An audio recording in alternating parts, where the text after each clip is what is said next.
Okay, so for this lesson, it looks slightly complicated, but I promise it's not. It is called Newton's first law and terminal velocity. So we're still thinking about forces on objects. So we're going to look at balanced objects. We're going to look at what Newton's first law is, and then we're going to use it on falling objects. So objects that are falling, and looking at the forces on them and how that affects their speed and that kind of thing. So first of all, I've got 5 diagrams of 5 different cars. These are force diagrams, so the arrows represent the forces on them. And I'd like to see if you can work out which ones are accelerating, which are decelerating, and which are going at a constant speed. So if you can get a bit of paper and a pen, just write down numbers 1 to 5, and just for each one write accelerating, decelerating, or constant speed. Pause the video while you do that, and then press play once you've finished.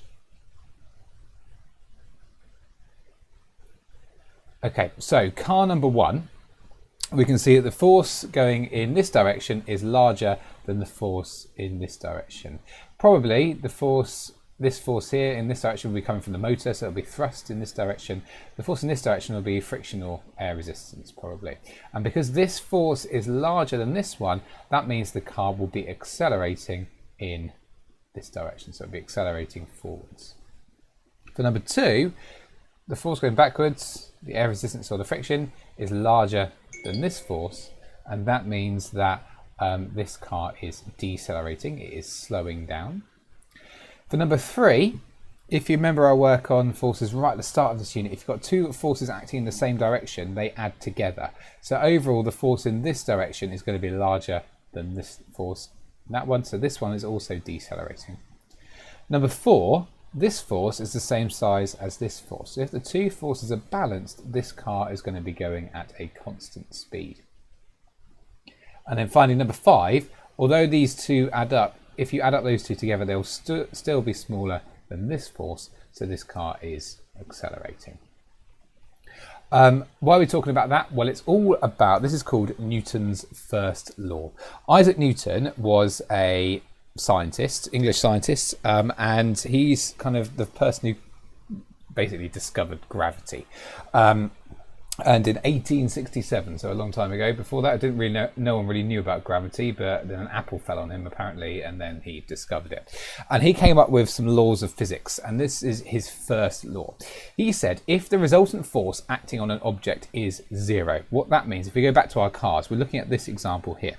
If you remember when we did about resultant forces, the forces in opposite directions will subtract away from each other. So if this force is, say, 5 newtons, and this force is 5 newtons, overall, the force acting on this car will be 0, because 5 take away 5 will be 0. So if the forces basically are balanced, if the object is stationary, if it's not moving, it will stay not moving. But if the object is moving, then it will continue to move at the same speed in the same direction. So it'll be at the same velocity. So what he said is if the forces are balanced, overall, there's no overall resultant force on it. The forces are balanced. Then if the object's not moving, it will stay not moving. And if the object is moving in the same, if it is moving, it will just keep moving in a constant speed at a constant direction. That probably seems quite obvious, but at the time that was quite a groundbreaking discovery, really. So that is what Newton's first law is, physics of forces and that kind of thing. And you might recognize the name Newton because force is measured in newtons, named after this guy, Isaac Newton. So that's the first thing we're looking at. Second bit is about falling objects. So if we think about Isaac Newton and an apple fell on him, if you drop an apple or if it falls out of the tree, what 2 forces are acting on it? What do you think? And hopefully you are thinking, well, it's going to be the weight, because weight is the force of gravity on objects. And then in this direction, and in the opposite direction, it is air resistance. Sometimes it's called drag. So there's 2 forces acting on the apple, the weight and the drag. So I've got 3 apples here. Based on what we just talked about, are these going to be accelerating or speeding up, decelerating, slowing down, or moving at a constant speed for these apples? So this apple here, hopefully think yes, these 2 forces are balanced, so that means it is at a constant or a steady speed.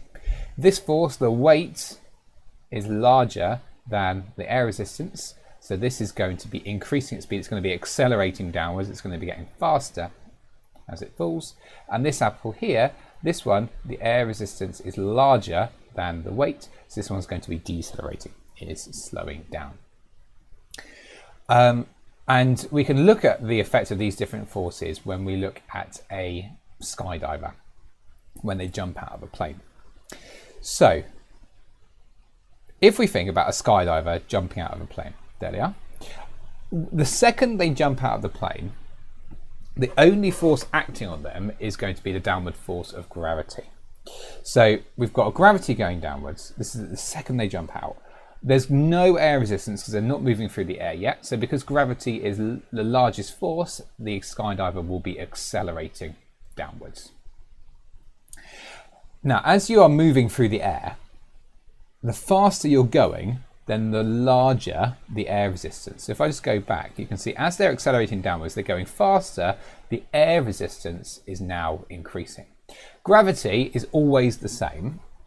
We assume it's always the same. So the force of gravity doesn't change. So as they speed up, the air resistance gets larger. Eventually, that force of air resistance will be exactly the same as the gravity. And that means that our skydiver will then be moving at a constant speed. And we call that terminal velocity. So the terminal velocity of an object is when it's falling through the air, and it's the fastest speed it will be going. Because eventually, any object that's falling, it won't keep getting faster and faster. Eventually, the air resistance, as it's falling through the air, will balance out with the gravity. And we know from Newton's first law, if the two forces are balanced, that means that the object will be falling at a constant speed. Now let's imagine that our skydiver now opens their parachute. If their parachute opens, then the air resistance will suddenly get much larger. So this upwards force will be much bigger. And that will cause them to start slowing down. So they will decelerate. But when they slow down, the air resistance will then start to decrease. So when they open the parachute, the air resistance at first will get larger. They will start decelerating. And so that air resistance will then get smaller. And eventually, they'll slow down more and more until the air resistance again is the same size as the force of gravity. And when that happens, again, they'll be moving at terminal velocity. But this time it will be much lower. And hopefully it'll be low enough for them not to manage to injure themselves when they hit the ground. What I will do is I will find a YouTube video about terminal velocity just to describe it again with a few more diagrams and animations, videos, that kind of thing in it, just to explain what is going on. So have a look at that. And then once you've done that, I would like you to have a go at the question on this sheet called a parachute jump. There are 5 different pictures of a skydiver jumping out of a plane, then opening their parachute and then landing. What I would like you to do, first of all, and it's up to you how you do it, you could, if you can print it and cut them out and stick them on a bit of paper, that's great. You could just number them on the sheets. You could kind of do it on this, or you could draw a little stick person, stick skydiver or whatever. Is up to you, I don't mind. So first we'll put these 5 pictures in order, A, B, C, D and E. Then I'd like you to label these arrows with the names of the forces that are involved. Then I'd like you to say for each one if the skydiver is accelerating, if they're decelerating, if they're falling at a constant speed, or if they're not moving downwards at all.